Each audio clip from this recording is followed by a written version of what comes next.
Ladies and gentlemen, boys and girls, it's your boy, Mark Roden. Finally back with another video. In case you're wondering, on Tuesday, I got sick with a tummy bug. And I don't know, I don't even think it's possible to explain it. I'm going to explain a little bit more at the end, so if you really care, stay towards the end.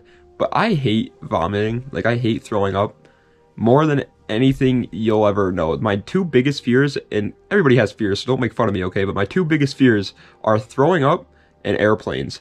I hate both of them so much. And so I was just in the worst condition for the past like 6, 7, almost a week, honestly. It's even today I don't feel perfect. So that's why I was gone, in case you guys were wondering. I'm sorry, but we are back. Hopefully I don't get sick anytime soon again, and I'll be on my A game. But yeah, without further ado, today's video is top 10 best daily drivers for less than $2K, for high schoolers, for car guys, for whatever you want to call it. They're reliable cars under $2,000. Without further ado, let's get right to the video with number 10. Number 10 is going to the Infiniti I35. That's right, buddy, not the G35, because we always talk about the G35 on the channel. And today I decided, you know what? Let's try changing up the cars a bit. So a lot of the cars in this list are actually cars that are very different cars from what I've normally talk about. So get ready for some new contestants on the Mark Roden channel. The i35 comes with a 3.5 liter V6, making 259 horsepower, and it is front wheel drive. Now, yes, I was thinking the exact same thing you're thinking. Is that a VQ35? Sadly, it is not. It's just some other 3.5 liter V6 made by Infiniti. And it does have a little bit less than a VQ, and it is front wheel drive anyway, so it's not like super fun. But with 259 horsepower for less than $2,000, hey, call my mom, okay? Because I want that. You know what I'm saying? Coming in at number 9 is going to the second generation Honda Fit. To be honest, any Honda Fit under $2,000 is a pretty good deal. I think Honda Fits are really slept on because it's a Fit. You know, everybody always makes fun of, like, Mini Coopers, Honda Fits, Toyota Prius, and smart cars. Those are like the 4 cars people all make fun of because they're little, you know, economy cars. But the Fit, out of all those, is by far the most fun, and it's actually kind of cool. It comes with a 1.5 liter inline 4, making 117 horsepower, and it is front wheel drive. Now, yes, that's not super quick off the bat, and no, the motor isn't the best for building power, but it's a Honda. If you decide you want to start building power, you absolutely can. Swap it with any other B series, K series, H series, Z series, whatever you want to swap it with, you can. Okay, and it'll make power. And either way, that's not the point of this video anyway. It's a reliable car, great on gas, gets you from point A to point B, and it's under $2,000. And it's a hatchback, so you got space. Coming in at number 8 is a car that's just gonna hit you from left field completely. The Nissan Pathfinder second generation. Once again, just like the Fit, any Pathfinder is honestly a pretty good deal. But the second gen comes with a 3.5 liter V6, making 240 horsepower, and it is 4-wheel drive, not all-wheel drive, not 4x4, but 4-wheel drive. Such a confusing difference.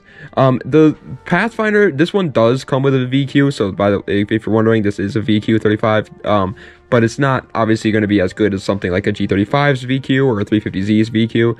It's a little bit tuned down, obviously. 240 horsepower isn't that great, but this is more for the guy that, you know, wants as much space as possible, wants to ride around in comfort, because if you're a tall boy, if you're a big boy, you know, you're weighing in at around 200 pounds, pick yourself up a Pathfinder. You're not going to be that comfortable in something like an Integra or Miata. Coming in at the number 7 spot is going to the Scion TC first generation. We actually have been talking about the Scion TC quite frequently on this channel. That's because it's a good car, man. Okay, I'm getting to the age where now it's like I don't really care what other people think about my car. And even though the rest of the community doesn't really like the Scion TCs, I like them for what they are. They're not supposed to be super fast sports cars, okay? They're just supposed to be cool-looking, reliable daily drivers. That's what they are. They come with a 2.4 liter inline 4, making 160 horsepower, and it is front-wheel drive. Obviously, it's pretty much just a rebadged Toyota, so it has all Toyota parts on it, which means, you know what that means. You know what that means, partner. It's reliable. It can get a lot of mileage out of that motor, and you'll be all right. They're super cheap, since a lot of the rest of the community doesn't like them, and you can find these cars for dirt. The only problem with finding a dirt cheap Scion TC is the owner before you is probably an imbecile, so just check it over before you buy it. Number 6 is going to the Audi A6 C6. That's a whole lot of 6s, my friend, and there's even more. There's even more 6s in this car's name. That's how freaking oh my god, it's just perfect for the number 6 spot. It comes with a 3.2 liter V. What's that? What? V6, of course, 255 horsepower, friend, and it's all-wheel drive because it's an Audi. Duh. The Audi A6s get no love. Absolutely no.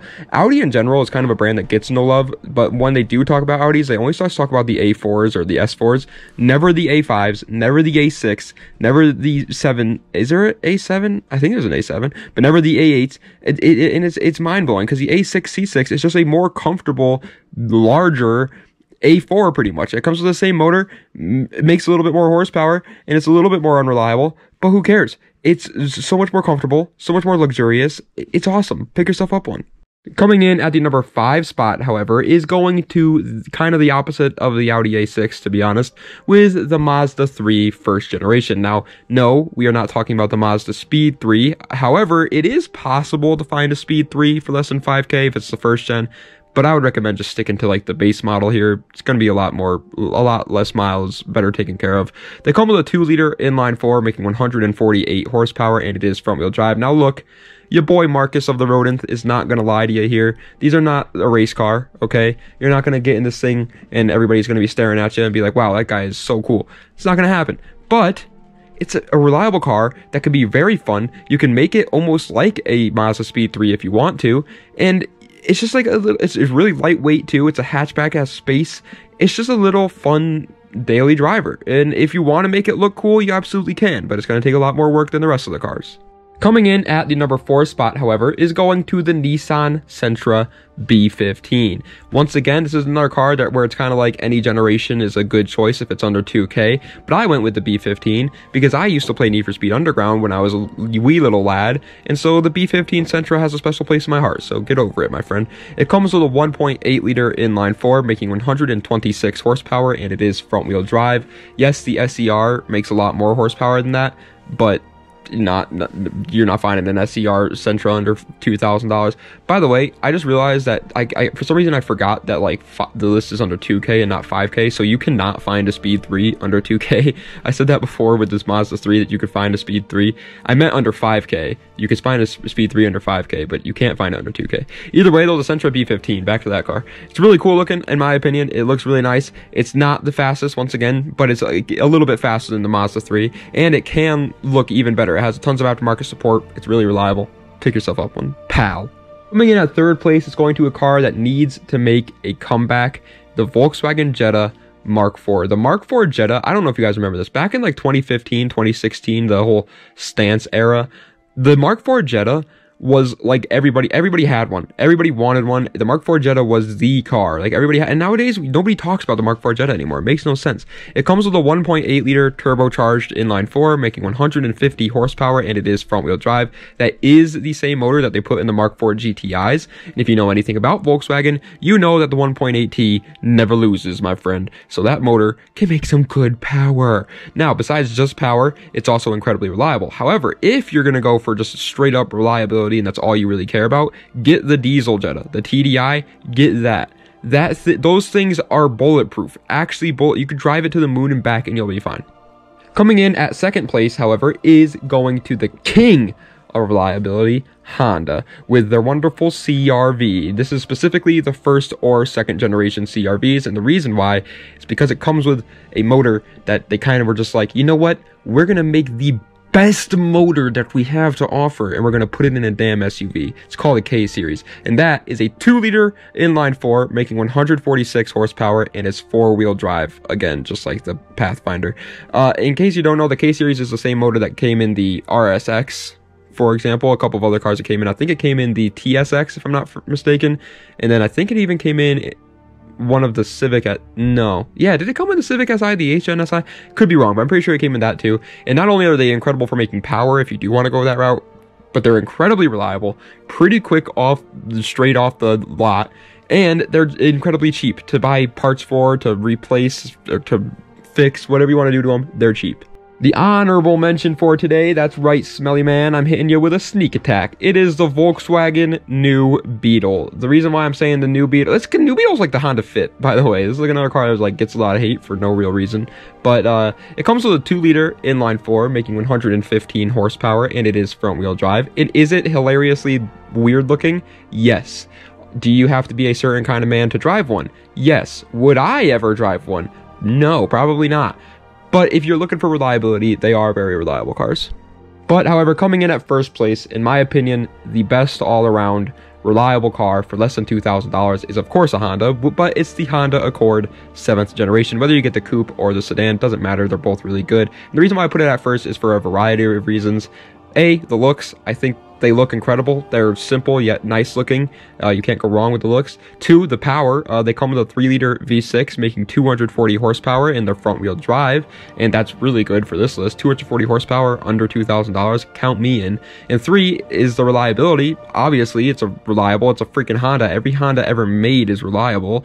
4 is the cost to buy the car is obviously super cheap. The cost to repair the car is obviously super cheap. The cost to modify the car is super cheap.